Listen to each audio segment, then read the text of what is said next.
Okay, today's devotion is Fly Open and Spew Trash. Today's verse comes from Proverbs 13:3.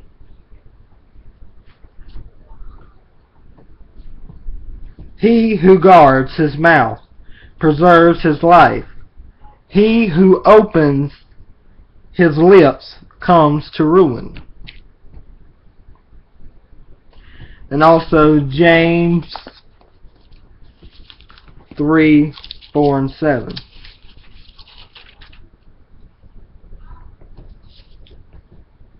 Look at the ships also.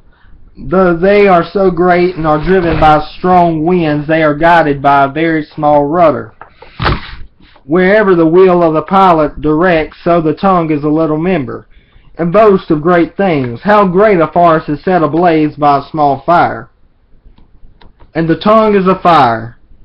The tongue is an unrighteous world among our members, straining the whole body, setting on fire the cycle of nature, and set on fire by hell. For every kind of beast and bird, of reptile and sea creature can be tamed and has been tamed by humankind. But no human being can tame the tongue, a restless evil of deadly poison. With it we bless the Lord and Father, and with it likeness of God. In my office I have several shelves of what I call smart guy books. When I refer to my smart guy books, I don't mean that they are books for smart guys, but books by smart guys smarter than me, for sure.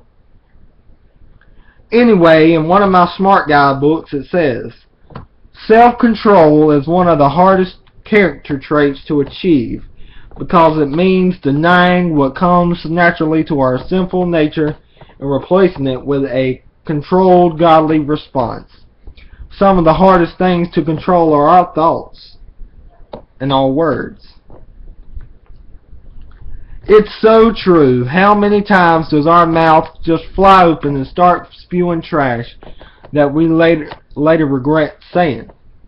And you know, technology has made it even worse. Somehow we're bolder online than in real life, and we're apt to type things into an email or in a Facebook message that we'd never say face to face. We can cause a real mess if we click before we cool off and think twice. And worse yet is that the person receiving the message could possibly read it in even a nastier tone than we wrote it. All in all, it ends up being a not so godly exchange. Here's what you can do to help it. Take a time out and pray. Of course you're going to be angry and hurt when someone has upset you. It's only natural. Nobody is saying that you shouldn't express your feelings to the other person, but those conversations need to be done with a calm heart and a cool head, so that you're not the cause of somebody else's hurt. Take some time to relax and reflect. Seek God's guidance in prayer and keep it face to face instead of online.